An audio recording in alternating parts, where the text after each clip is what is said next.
Donc je suis Anne Kemar. La structure c'est Passeport Mieux-être. Donc Passeport Mieux-être, le pass de passeport, peut-être je précise, ça veut dire prévention, accompagnement, soutien systémique. Donc c'est une association qui a vu le jour en 2012 et qui propose en fait des thérapies individuelles, en couple ou en famille, et du coaching en développement personnel. Et moi, au sein de cette structure, donc je suis adhérente et intervenante en tant que thérapeute familiale. Donc thérapeute familiale, c'est une forme de psychothérapie, mais qui prend en compte le système familial. Donc quand on reçoit la famille, bien sûr, il y a tous les membres de la famille.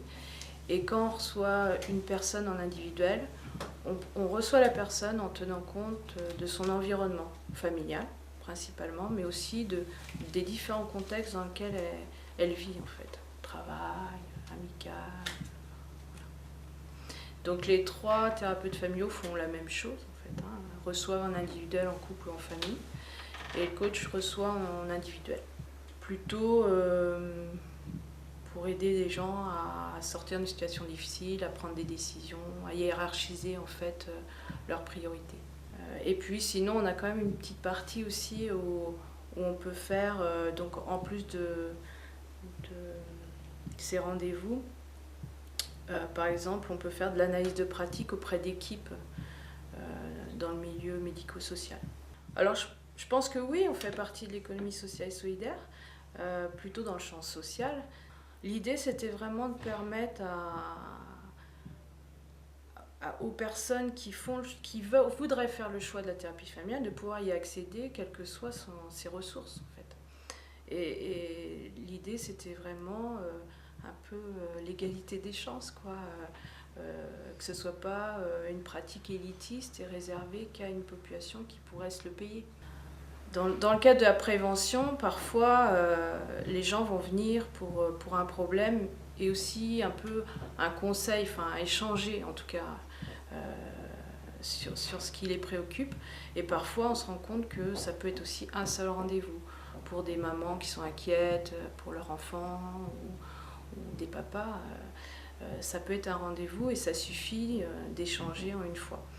Après, la moyenne, quand même, c'est plutôt 5-6 rendez-vous. On est sur une pratique de plutôt de thérapie brève, ce qu'on appelle thérapie brève. Donc, au maximum, sur des familles, on est souvent à 10 rendez-vous. 10 rendez-vous, mais les rendez-vous, ça veut dire que 10 rendez-vous, ça fait à peu près un an, parce que les rendez-vous sont fixés tous les 3 semaines. Parce qu'entre chaque rendez-vous, on propose à la famille de faire une petite tâche qui va peut-être pour vérifier s'il y a un changement possible au sein de la famille. Le travail il se fait en séance 1 heure, mais surtout entre les séances, c'est la famille qui le fait, le travail. On part vraiment du principe qu'en fait la famille a les compétences pour résoudre son problème et que nous on est juste on anime un processus. Donc on n'a pas fait le choix de la gratuité parce que on trouve que c'est aussi rendre moins dépendants les personnes. C'est-à-dire il y a un engagement et elles ne sont pas dans la dette vis-à-vis de nous et elles payent aussi quelque chose. Donc aujourd'hui nos tarifs sont entre 20 et 60 euros. Et la famille, en fonction de ses ressources, donne ce qu'elle peut.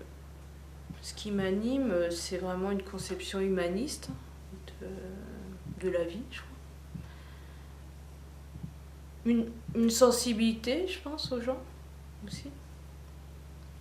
Et puis, je sais pas, j'ai pas fait 20 ans de travail social sans, sans reste, je dirais, sans doute. Mais surtout, c'est ça, je suis vraiment animée par ce côté humaniste. Équité aussi, quoi. Équité, pourquoi est-ce que l'argent serait une porte d'entrée pour mieux soigner ou pour mieux avoir accès à quelque chose ouais, c'est ça qui me motive.